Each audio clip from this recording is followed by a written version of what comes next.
So you know, guys, how they say or use the expression to hang your hat when they describe retirement.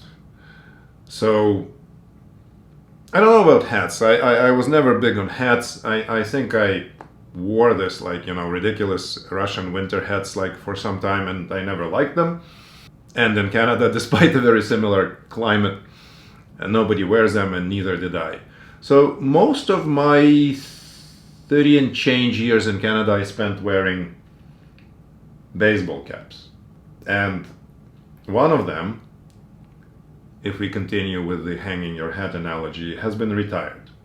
Now, if you look behind me, there's 4 of them, and the one that I like most from the point of view of style and colors, and really a good-looking cap, this one is retired.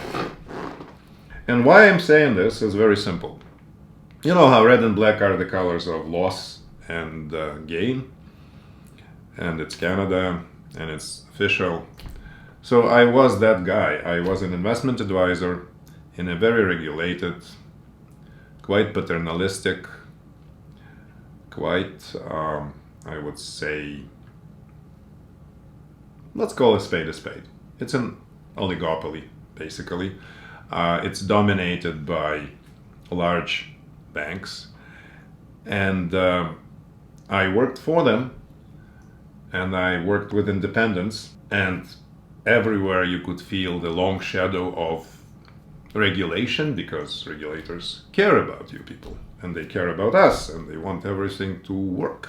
Well, the only thing that doesn't work is actually creating a national regulator in Canada, because each of the provincial regulators apparently wants to keep the things to themselves. But that's another story. So this one is retired. No longer. Experience. We chalk it to experience, and this one is the hat that I have chosen to hang about 3 years ago. Couldn't make a better decision, quite honestly. It's a pretty hat, but it's retired. But just as that guy in Soprano was saying about, just as I think I'm out, they suck me right back in. I don't know how good is my mob impersonation, but the reality is, on Platform Retirement and on Planet Networthy, I don't wear any investment advisor hat. None of what you will hear, none of the discussions, under any circumstances, should be construed as investment advice.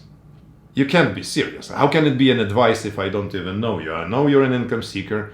I have no idea what your personal circumstances are, what your risk tolerance is, your age. So, nonsense. No advice here. The Soviet Union literally was translated as the country of advice. We don't do advice here, but what we do is equally important. So, first of all, this one. This one says Richmond Hill Country Club. And that's where I live. That's where my neighbors and my friends are. This is where I play tennis. So that's the key word.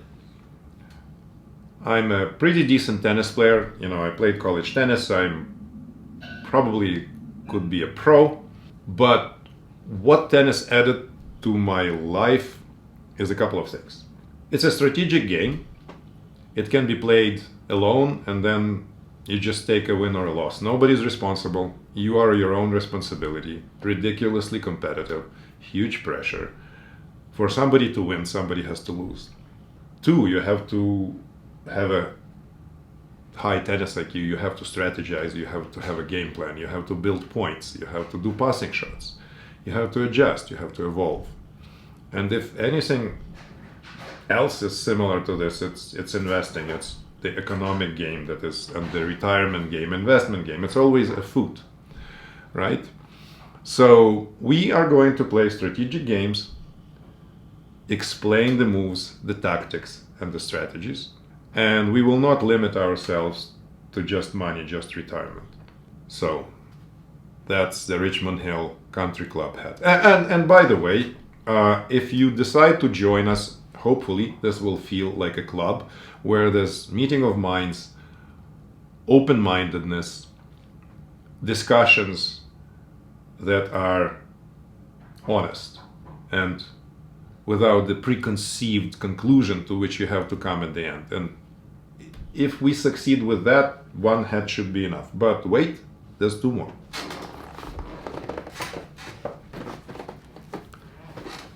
This one. This one is interesting because whether we want it or not, there's an elephant living next to us. And as much as I sometimes don't like an elephant sleeping next to me, for obvious reasons, it's dangerous, it's a big animal. For the same reason I love New York, I love United States. The cultural diversity, the amount of intellectual capital, the diversity of and how robust the stock market is, and the scene where I spent most of my productive life, the investment industry. I find it fascinating. I think that after 2008 and 2009, they made great leaps and bounds towards actually servicing people like me. You know, boomers, savers, retirees, entrepreneurs, retired professionals. Everybody who at this point stopped doing whatever their employment or practice was and is contemplating the rest of his only life and what to do with all your earthly belongings, which are otherwise technically known and described as net worth. So we will be talking about net worth management, concept of net worth, and the differences between investment industry, investment style, investment solutions, products, business models that are available to American investors and their Canadian counterparts. And quite honestly, there's a lot to learn from our southern friends. I know that our national psyche is more or less, we are not Americans, but sometimes it's not a good thing. So that's my hat number 2, non-retired.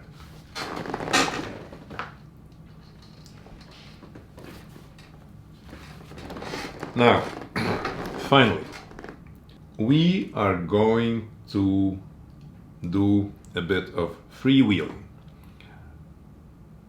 There's a famous expression that is basically talking about specialists. Specialists are one-sided.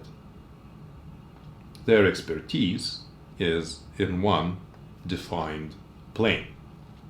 Well, as far as I'm a yield specialist, I'm not just that.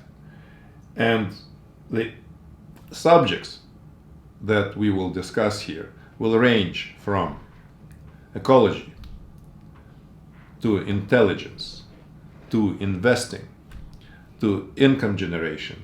And none of that is actually important, and all of that will be ignored if it's not interesting. And to make it interesting, what we created here is a whole, what I call it, retirement reverse universe. We created a space where you can be as realistic as you can be and as sci-fi-ish, for lack of better words, or actually it's like financial fiction, as you can be. We will talk to you with animation.